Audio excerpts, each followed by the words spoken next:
Hey folks, this is Vince with Dad's Gaming Addiction, and today we're going to quickly check out Heroes and Villains. This game supports 2 to 6 players. It's for ages 10 and up, and the average play time is roughly 15 minutes per game. And it's important to stress that this game is coming to Kickstarter in the summer of 2021. I'm recording this roughly 1 month prior to that, so everything that you're about to see here, including some of the rules that I may be talking about, are subject to change. So, Heroes and Villains. This is a cool deck-building card battler of sorts. I'll go ahead and just quickly show you around a bit. I won't be playing a full game, but like my other Kickstarter preview videos, I'll show you around the components and give you a quick overview of what everything looks like and how the game is played. And then when you want to learn more information, there are links in the below description and you can learn more. I'm going to have a written preview out there that'll have more information, and then once the Kickstarter campaign launches, I'll have that link as well. Alright, so here's a quick look at the box. The box contained 2 of these player mats. One is folded here, which is nice. They're quite heavy, actually. Really nice. And then the other one is just sort of laid out here for you to see. These mats are nice in that, I mean, you don't need them, but they're nice in that there's predetermined spots for everything that you'll need.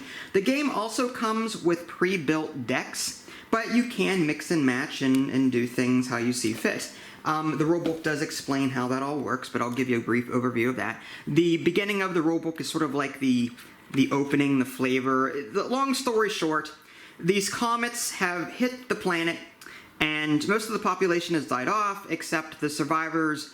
Some of them have these special abilities now. So now heroes and villains are now fighting each other for supremacy. That's the general gist of that. As you can see here, there's a 24-page rulebook, 6 hero-villain character cards, 144 cards divided into 6 pre-constructed, ready-to-play superpower decks, and that's what these are here.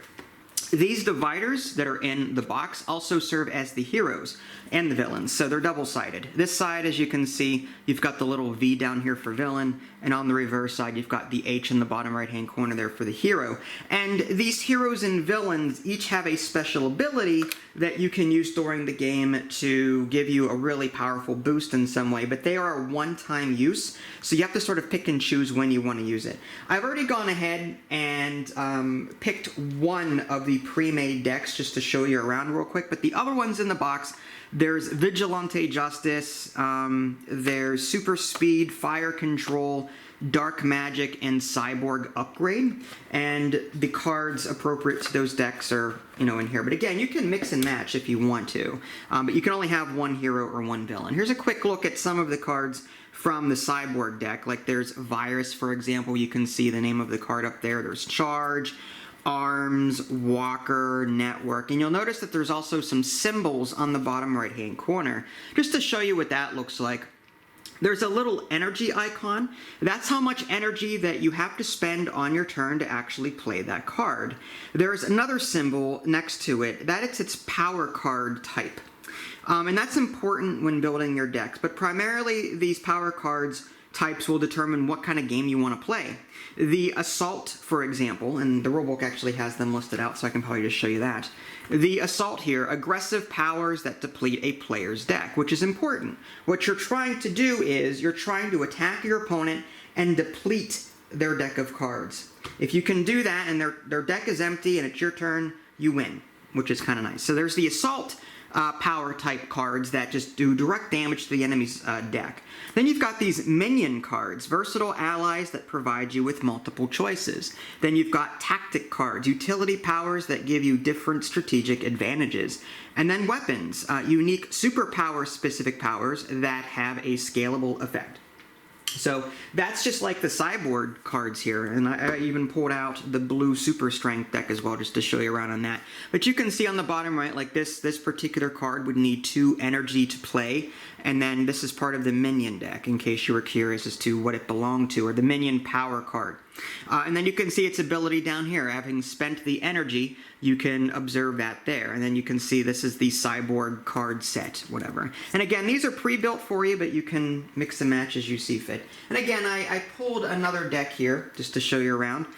Typically, the way the game is played, you're going to have a hand of 4 cards at the start of the game. I didn't even shuffle these, so they're probably similar. Let's see. X-Ray, Explode, Cadet, and Signal. Oh, there you go. Okay. Let's see what kind of power cards they are. Okay. Yeah, T, A, M, and T. Okay, that's actually good. So you're going to start with a hand of 4 cards, and at the beginning of your turn, you're going to draw a card from your deck up to a hand limit of 5. If you happen to have 5 already, you have to discard down to 4. Whenever you discard, it goes into your stockpile here. And that's important. Your stockpile, unlike other games, does not automatically get refreshed back into your deck when your deck runs out. Again, the purpose of the game is to deplete your opponent of cards from their deck. So their stockpile is a permanent loss here. Not permanent. You can actually use certain cards to bring cards out of your stockpile and bring them back into your deck, but I'm not going to get into specifics there. Long story short, whenever you get to a hand limit of 5 and then you go to draw another one, you have to discard down to 5. That's kind of a waste of card there. And then other card effects that might happen might cause you to lose cards to your stockpile. There's a void area over here that it's sort of like a more permanent loss. Cards that go into the void typically never come back. But again, there are some card effects in the game that allow you to recover cards from your stockpile, but I'm kind of getting ahead of myself. Again, at the beginning of the game, you're going to get 4 cards. At the beginning of your turn, you're going to draw 1 up to your hand limit of 5, and then you can play any cards that you want. And when you play a card, you're going to add it to the table, and you're going to pay the energy cost associated with it. If there's cards already out on the table, you can also spend the energy on the card to play it. Now, how do you get energy? Well, you start the turn with 4 energy, and it's sort of like a roguelike deck builder that way. If you've ever played games like Slay the Spire for on the video game, you'll know that you get so much energy at the beginning of your turn, you play cards, and then your turn ends. In this game, it's somewhat similar. You get 4 energy at the beginning of your turn, and you can decide playing cards, activating cards, doing damage to your opponent, whatever.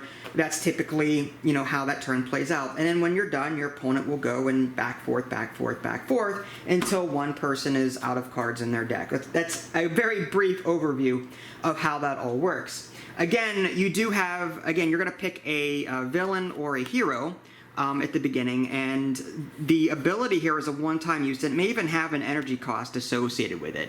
So I guess it depends on the scaling of the power itself. It determines how much energy you have to spend to use it. As far as building your deck is concerned, like I said, you're going to choose 1 hero or 1 villain, and then you're going to look at the cards, and your maximum deck limit is 24. But there's a big but there. That 24 is assuming that you use all of one power type. Again, your power type is the T or the M or the W for weapon. Yeah, and there's an A in here for assault. So depending on how many of those different power types you use, your maximum deck count will go down. It's going to be -1 maximum card limit for each different type that you have. So you start with 24 with 1 power type. So if you only have T's in your deck, you have a maximum deck of 24, you're fine. But the minute you start adding other power cards like the M's, so you've got T's and M's now in your deck, now that's -1 to your 24. So now you're limited to a deck of 23 cards. If you add another one, weapon types, if you have weapons and minions and the utility cards in here, that's going to be another, -1 to that. So the number of maximum cards that you can have in your deck will go down depending on how much of a variety you've got in terms of power cards. That's an interesting deck building mechanic that should provide some interesting abilities and things.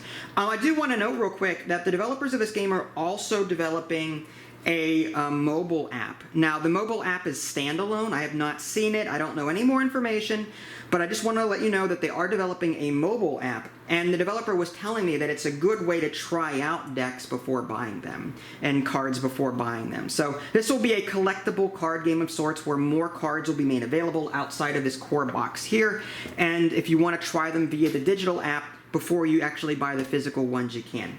So that is a very brief overview of Heroes and Villains. Again, this will be coming to Kickstarter in the summer of 2021. Look in the below description for a Kickstarter link when it's available, as well as my written preview. If you guys haven't already, subscribed to me on Twitch and YouTube. That way you can stay up to date with any new content I'm going to publish. This is Vince. Thanks for watching, and I'll catch you next time.